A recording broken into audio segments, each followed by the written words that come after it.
हैं, क्या है उद्देश्य आप लोगों का जो यहाँ पे आप लोग आज आए हुए हैं? पहले तो मैं आपका धन्यवाद करना चाहूँगा आपके चैनल के लिए भी कि आपने अपना कीमती समय निकाला यहाँ के लिए। ये एमएसएमई प्रमोशन काउंसिल की एक बैठक है जिसमें कि हमने अवेयरनेस पे आज काम करना था। आज हमने अवेयरनेस दी है यहाँ के लोगों को। हम तुराब नगर में गाज़ियाबाद में इस समय मौजूद हैं। तो यहाँ पे जो बेसिक जानकारियाँ हैं एमएसएमई की योजनाओं के बारे में, आज हमने उसके लिए विस्तारण किया है। सर एक सबसे बड़ा सवाल तो यही खड़ा होता है, एमएसएमई पीसीआई बनाने की जरूरत क्यों पड़ी? बहुत अच्छा क्वेश्चन है आपका। जब एमएसएमई काम कर रही है एक बेसिक स्ट्रक्चर के तहत में, तो मैं बताना चाहूँगा आपको कि जैसे जो भी योजनाएं निकलती हैं वो केंद्र सरकार की होती हैं।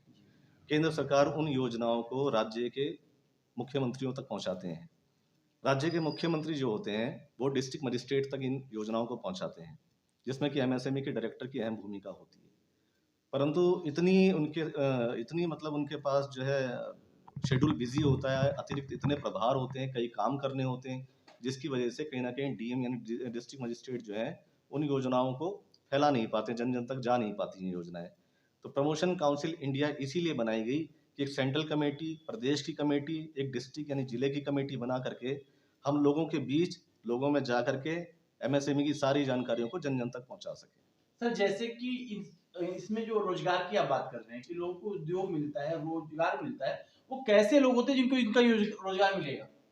ये हमारे युवा साथी भी होते हैं, युवजन भी होते हैं। इसमें हमारे जो पहले से वर्कआउट कर रहे हैं उनके काम को बढ़ाने के लिए भी रोजगार मिलता है। नए लोगों के लिए पीएमईजीपी के अंतर्गत नए स्टार्टअप को लोन मिलता है, रोजगार मिलता है, सब्सिडीज मिलती हैं और प्रमोशन उसकी हम करते हैं। उसको जो जो भी जानकारियां चाहिए वो हम मुहैया कराते हैं। बात करें महिलाओं की, आजकल बहुत सारी जो एमएसएमई की मैंने सुना है कि महिलाओं को भी आप रोजगार देते हैं, किस तरह के रोजगार है उनके लिए? रोजगार बहुत तरीके के हैं। जो पढ़ी लिखी महिलाएं हैं वो तो हमारे युवा साथियों के साथ मिलकर अपने नए स्टार्टअप कर सकती हैं। जो हमारी माताएं बहनें हैं जिनको कि ब्यूटिशियन में, ब्यूटी पार्लर में थोड़ा लगता है कि हम अच्छा कर सकते हैं, उसके लिए उनको ट्रेनिंग भी मिलती है, सर्टिफिकेट भी मिलता है, लोन भी मिलता है। फिर बात करते हैं उन महिलाओं की जो अपने घर में रह करके काम करती हैं, चाहे सिलाई है, कढ़ाई है, बुनाई है। सकल घरेलू उत्पाद के तहत समूह लोन दिया जाता है, जिसमें कि 25 औरतों का समूह बनाया जाता है, उनको ट्रेनिंग दी जाती है। जो सिलाई करती हैं तो 25 औरतों का समूह बनता है सिलाई वालों का। जो पापड़, अचार, बड़ियाँ, जेली या चटनी बनाती हैं और उसको बाजार तक पहुंचाते हैं, उनके अलग अलग समूह बना करके उनको लोन दिया जाता है। सर महिलाओं की बात की हमने, तो इसमें लोन लेने की प्रक्रिया क्या है? थोड़ा इस पे भी फोकस अगर डाल दें तो ज्यादा अच्छा रहेगा। देखिए, लोन लेने के लिए सबसे पहली जो प्रक्रिया है वो है कि आपका सिबिल ठीक होना चाहिए, क्योंकि हमको जो एनी हाउ जा करके जो बात करनी है वो बैंकों से करनी है। आपका सिबिल ठीक होना चाहिए। सीए अपनी एक प्रोजेक्ट की रिपोर्ट बना देते हैं, एक वो रिपोर्ट चाहिए। आधार उद्यम में हमारा रजिस्ट्रेशन होना चाहिए और हम उस काम को भली भांति समझते हों, या तो उस काम पे डिप्लोमा हो या फिर सर्टिफिकेट हो, जिस काम का हम स्टार्टअप करना चाहते हैं। हमें ये सब बेसिक मूलभूत पेपर्स चाहिए। आधार कार्ड, पैन कार्ड, 1 साल की बैंक स्टेटमेंट चाहिए। छोटे छोटे उद्योगों की बात करें, जैसे पशुपालन है, आ, और भी बहुत सारे ऐसे आते हैं जो मतलब छोटे उद्योगों में आते हैं, तो उनके लिए भी क्या आप लोग लोन प्रोवाइड कराते हैं? जी, बिल्कुल कराते हैं। पशुपालन के लिए हमारे पास कई चीज़ों में प्रावधान है, जैसे पिग फार्मिंग है, मछली पालन है, बकरी पालन है, चाहे भैंस पालन है, गाय पालन है। इसके लिए हम लोग लोन भी अवेलेबल कराते हैं और इसमें सब्सिडी यानी कि भारत सरकार से छूट भी दिलाते हैं। तो सर आपसे संपर्क करने के लिए लोगों को कैसे, किस तरह की मेहनत करनी पड़ेगी, कहाँ जाना पड़ेगा, कैसे होगा ये हमने हर डिस्ट्रिक्ट में कमेटियां बना रखी हैं, डिस्ट्रिक्ट के डायरेक्टर बना रखे हैं। डिस्ट्रिक्ट के डायरेक्टर के नीचे ही 15 लोगों की डिस्ट्रिक्ट की कमेटियां हैं। उसके बाद फील्ड के मैनेजर हैं, जो हर गांव से हमने 4-4 लिए हैं। 2 लेडीज़ हैं, 2 जेंट्स हैं, ताकि हम हर गांव तक अपनी उपलब्धि जता सकें, बता सकें और उनको अवेयरनेस पे हम लोग ट्रेनिंग दे सकें। इसके अलावा अगला कोई प्लान आपका जो लोगों के बीच में जाना चाहिए या लोगों को जागरूक करने के लिए आप कहना चाहिए जिससे कि लोग आप लोगों से संपर्क में आए? जी, आप लोगों के माध्यम से मैं ये बात कहना चाहूँगा कि भारत सरकार ने बहुत सारी योजनाएं निकाली हुई हैं, लेकिन उन योजनाओं के बारे में अभी हमारे बहुत सारे साथी, या यूँ कह लें कि 70% पब्लिक अभी भारत सरकार की नहीं जानती है।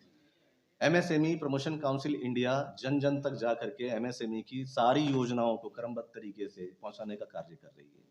पूरे पूरे 20 प्रदेश में अभी हमारी टीम एक्टिवेट है और बाकी के जो 8 राज्य रह गए हैं, जैसे कि अभी नॉर्थ ईस्ट में भी अशांति फैली हुई है, थोड़ा माहौल ठीक होते हम वहाँ पे भी काम करेंगे, वहाँ के लोगों के लिए भी काम करेंगे। क्योंकि जैसे कि आपने बताया कि आप लोगों को उद्योग दिलाते हैं, लोग आपसे संपर्क में अगर आते हैं तो उनको आप लोन प्रोवाइड कराते हैं। तो लोन की प्रक्रिया का जो टाइमिंग होता है वो कितना होता है? क्योंकि लोग बैंकों के चक्कर काटते हैं। बहुत सारे व्यापारी हैं, अब व्यापारियों को आपने देखा होगा कि बैंकों के चक्कर काटते हैं, लास्ट में ये होता है अब मिलेगा, नहीं मिलेगा, उसमें रह जाता है। तो इसमें कितना टाइमिंग होता होगा? प्रमोशन काउंसिल इंडिया का पहला ध्येय ही यही है कि आपको पहले पूरी जानकारी दी जाए कि कौन से पेपर्स आपको लगाने हैं, कौन से पेपर चाहिए रहेंगे, क्या कमी रहेगी फाइल में।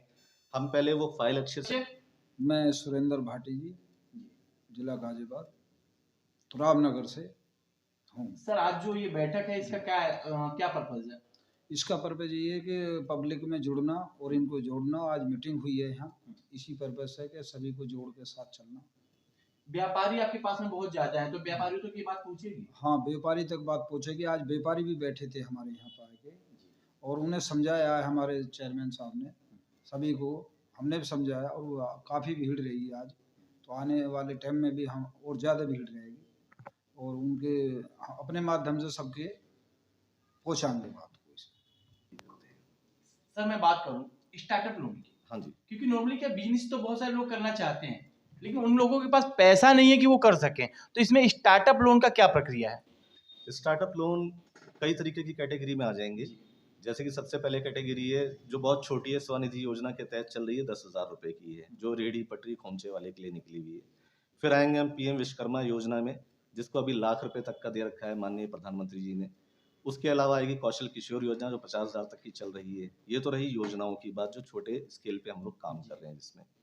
फिर आते हैं कि जो नए स्टार्टअप हैं जिसमें हमारा काम लगना स्टार्ट होता है, वो करीब करीब 5 लाख रुपए से शुरुआत होती है और 50 लाख तक पे ये इसकी रकम पहुंचती है। 50 लाख वाले या उसके अंतर्गत चलने वाली जो योजना है उसको हम PMEGP कहते हैं। उसके अंतर्गत हमें नए स्टार्टअप के लिए इतना लोन विदाउट कोलेट्रल सरकार देती है। और इसमें प्रक्रिया जो आप पूछ रहे थे कि इसमें समय कितना लग जाता है, पूरा उसके पेपर लगवाने के बाद भी हमको करीब करीब 25 दिन वर्किंग डेज के लगते हैं। 25 वर्किंग डेज हमको चाहिए रहते हैं, जिसमें कि हमारी पूरे तरीके से फाइल बन के लग के डिसबर्समेंट में कोई कमी रहती है तो बैंक उसके बारे में बता देता है, तो फिर उसको ठीक करा देते हैं जी। मेरा नाम दिनेश गोस्वामी है और मैं गौतम बुद्ध नगर से हूं और अभी अभी मुझे MSME PCI से मेरे को अभी डिस्ट्रिक्ट डायरेक्टर का पद मिला है और मैं अपने गौतम बुद्ध नगर जिले में सभी योजनाओं को जन जन तक पहुंचाना चाहता हूं। सर जैसे कि MSME की योजनाएं आप बता रहे हैं, तो टीम भी बनी है क्या कुछ आपके गौतम बुद्ध हाँ, नगर में? कुछ लोगों को हमने बात की है और गांव-गांव जाके काफ़ी लोगों से बात भी हुई है और मेरी वाइफ भी उसमें जुड़ी हुई हैं, तो काफ़ी लोग एक्टिव हैं और आगे अच्छा रिजल्ट होगा। और हमारे जो वाइस चेयरमैन साहब बैठे हैं, आज इन्होंने हमको तो है डिस्ट्रिक्ट हापुड़ का MSME PCI का जो है डायरेक्टर बनाया गया है।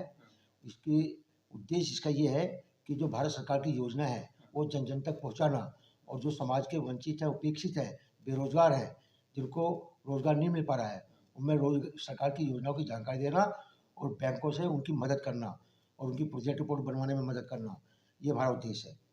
जैसे कि आप बताया कि आपको हापुड़ से बनाया गया है, तो हापुड़ में पहले से कोई टीम है या आप नई टीम की गठन करेंगे? इससे पहले मैं अखिल दिव्यांग उत्थान समिति द्वारा दिव्यांग व्यक्तियों को रोजगार के लिए अभियान चल रहा था हमारा, उसी के तहत हमारा वाइस चेयरमैन साहब से परिचय हुआ था।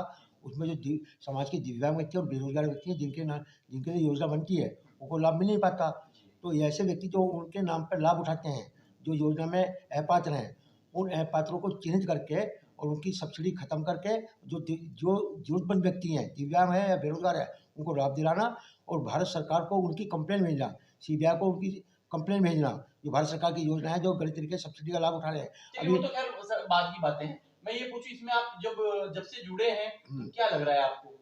जब से हम जुड़े हैं MSME PCI से, हमें ये लग रहा है कि अब जो भारत सरकार की योजना है, MSME की योजना है, वो जन जन तक जरूर पहुंचेगी।